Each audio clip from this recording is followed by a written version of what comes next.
बिस्मिल्लाहिर्रहमानिर्रहीम अस्सलाम वालेकुम। हायर एसी डिपार्टमेंट से तैमूर आपकी खिदमत में हाजिर है। आज की वीडियो में हम अपने सेल्समैन भाइयों के उन सवालों के जवाब देने की कोशिश करेंगे जो कि उन्होंने हायर कैश ऐसी कैशबैक के हवाले से हमसे पूछे हैं। सबसे पहला सवाल जो हमारे सेल्समैन भाई हमसे पूछ रहे हैं वो ये है कि जी QR कोड को हम कहाँ से स्कैन कर सकते हैं।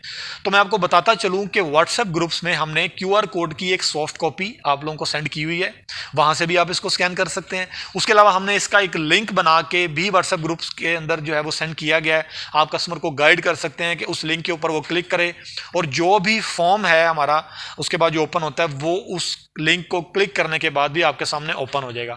उसके अलावा हमारी जो सेल आउट टीम है हायर की, उसने पूरे पाकिस्तान की मार्केट में जो ये कैशबैक का मटेरियल है, जैसे ये पोस्टर है, इस पोस्टर से भी आप QR कोड को स्कैन कर सकते हैं। तो ये सेल आउट टीम ने मार्केट में जो है वो डिप्लॉय कर दिया है, पोस्टर भी डिप्लॉय किया गया है। उसके अलावा इसमें अगर आप देखें तो ये फ्लायर भी है, इस फ्लायर के थ्रू भी आप इस QR कोड को स्कैन कर सकते हैं। बल्कि मैं आपको कहूँगा कि जब आप अपने कस्टमर को हायर का एसी सेल करते हैं तो इस फ्लायर को आप उसकी इनवाइस के साथ पिनअप करके दे दें ताकि वो कस्टमर, क्योंकि इंस्टॉलेशन के बाद उसने इसको क्लेम करना है तो उसके पास घर में अवेलेबल होगा, तो यहाँ से भी उसको जो है वो कस्टमर स्कैन कर सकता है। इसके अलावा जो बैनर हैं वो भी लगे हुए हैं आपकी शॉप के बाहर, उस बैनर से भी इस QR कोड को स्कैन किया जा सकता है। QR कोड को स्कैन करेंगे, मैंने लास्ट वीडियो में आपको बताया था, पूरा जो फॉर्म है वो ओपन हो जाएगा और उसमें जो भी एंट्री है रिक्वायर्ड वो उसको पुट करेगा, तो फर्स्ट स्टेप जो है वो आपका कंप्लीट हो जाएगा। इसके अलावा जो सवाल पूछा जा रहा है वो ये है कि जी अगर डाटा एंट्री गलत होती है हमारे कस्टमर से, वो कुछ रॉन्ग डाटा पुट कर देता है, तो उस सूरत में जो है उसको किस तरह से रहनुमाई की जाएगी। तो सबसे पहले तो मेरी आपसे रिक्वेस्ट है कि आप कस्टमर को अकॉर्डिंगली गाइड करें, क्योंकि इसमें कोई कॉम्प्लिकेटेड इन्फॉर्मेशन नहीं है जो हम अपने कस्टमर से पूछ रहे हैं। तो ऐसी इन्फॉर्मेशन है जो आपकी समझ लें पॉकेट में होती है, तो अगर वो डाटा ठीक पुट करेगा तो उसको उसकी अकॉर्डिंगली स्मूथ प्रोसेस के थ्रू उसको जो है कैशबैक रिवॉर्ड मिल जाएगा। लेकिन इन केस अगर डाटा गलत होता है तो हमारे नुमाइंदे वेरिफिकेशन करने के बाद उस कस्टमर को कॉल करेंगे और उससे रिक्वेस्ट करेंगे कि वो ठीक डाटा पुट करके दोबारा अपने जो है वो इस एंट्री को सबमिट करवाए। उसके अलावा जो सवाल पूछा जा रहा है वो ये है कि जी कस्टमर को कैसे पता लगेगा कि उसको कैशबैक जो है वो रिसीव हो गया है। तो DSM हजरात से मैंने पहले भी रिक्वेस्ट की है, दोबारा भी करूंगा कि 3737 से कस्टमर को उसके मोबाइल पे जो रजिस्टर्ड मोबाइल नंबर होगा उस पर मैसेज रिसीव होगा। ये जो मैसेज अभी आप स्क्रीन पे देख रहे हैं इस तरह का मैसेज होगा। ये मैसेज उसको रिसीव होने के बाद वो इजी पैसा की शॉप पे जाएगा।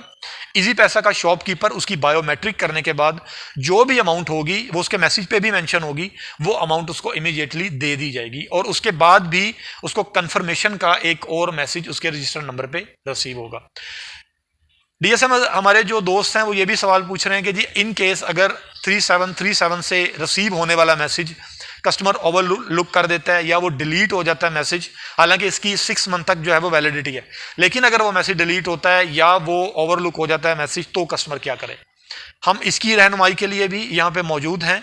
कस्टमर हमारे UAN नंबर पे जो भी आपको स्क्रीन पे नजर आ रहा है इस नंबर पे कॉल करेगा और हमारे नुमाइंदे को बताएगा कि वो मैसेज डिलीट हो गया है, तो हम उसको दोबारा वाउचर ID जो है वो इशू कर देंगे जिससे वो अपने कैशबैक की अमाउंट जो है वो ले सकता है। अब एक और सवाल, बहुत इंपॉर्टेंट सवाल जो हमारे DSM हजरात हमसे पूछते हैं कि जी अगर सारा डाटा बिल्कुल करेक्ट है, सारी जो प्रोसीजर है उसको प्रॉपर फॉलो किया गया है, तो कितने दिनों में कस्टमर को जो है वो कैशबैक की अमाउंट रिसीव हो जाएगी। तो मैं आपको बताता चलूं कि अगर एंट्री बिल्कुल ठीक होगी, वेरिफिकेशन के बाद आपको विद इन 10 वर्किंग डेज जो है वो कस्टमर को 3737 पे मैसेज रिसीव हो जाएगा जिसकी वैलिडिटी 6 मंथ है। तो यानी 10 दिन के अंदर अंदर कस्टमर को जो है वो कैशबैक रिवॉर्ड की जो अमाउंट है वो उसके नंबर पे उसको मिल जाएगी। इसके अलावा हमारे सेल्समैन भाई जो हमसे सवाल पूछ रहे हैं वो ये है कि जी आजकल शादी का सीजन है, अगर कस्टमर AC परचेज कर लेता है और वो इंस्टॉल नहीं करवाता या 2-3 माह बाद इंस्टॉल करवाता है, तो इस सूरत में क्या कस्टमर को कैशबैक मिलेगा या नहीं मिलेगा। तो इसका एक सादा सिंपल जवाब है कि नहीं। हमने आपको लास्ट वीडियो में भी बताया था कि ये ऑफर AC कैशबैक की जो ऑफर हम कस्टमर को दे रहे हैं ये हायर की AC इंस्टॉलेशन के साथ लिंक करती है। वो कस्टमर एलिजिबल हैं इस ऑफर को अवेल करने के लिए जो हायर का AC इंस्टॉल करवाते हैं, क्योंकि हम जब QR कोड को स्कैन करते हैं तो उस फॉर्म में हमने इंस्टॉलेशन रिक्वेस्ट कोड भी पुट करना होता है। तो अगर वो कोड नहीं होगा जो कि इंस्टॉलेशन के बाद मिलता है, तो वो अपना जो प्रोसेस है उसको कंप्लीट नहीं कर पाएगा। तो ये ऑफर हायर की एसी इंस्टॉलेशन के बाद हमारा कस्टमर जो है वो अवेल कर सकता है। अगर कस्टमर 2 माह बाद 3 माह बाद एसी इंस्टॉल करवाता है, अगर उस वक्त ऑफर वैलिड होगी तो कस्टमर इस ऑफर से फायदा उठा सकता है, अगर वैलिड नहीं होगी तो कस्टमर इस ऑफर से फायदा नहीं उठा सकता। ये कुछ सवालात थे हमारे सेल्समैन भाइयों के जो मैंने इस वीडियो में कवर करने की कोशिश की है। इसके अलावा भी अगर आपके कोई हायर एसी कैशबैक के हवाले से कोई सवालात हैं तो हमसे पूछ सकते हैं, ताकि हम उसके भी सेटिस्फैक्ट्री आंसर आपको दे सकें। Thank you very much.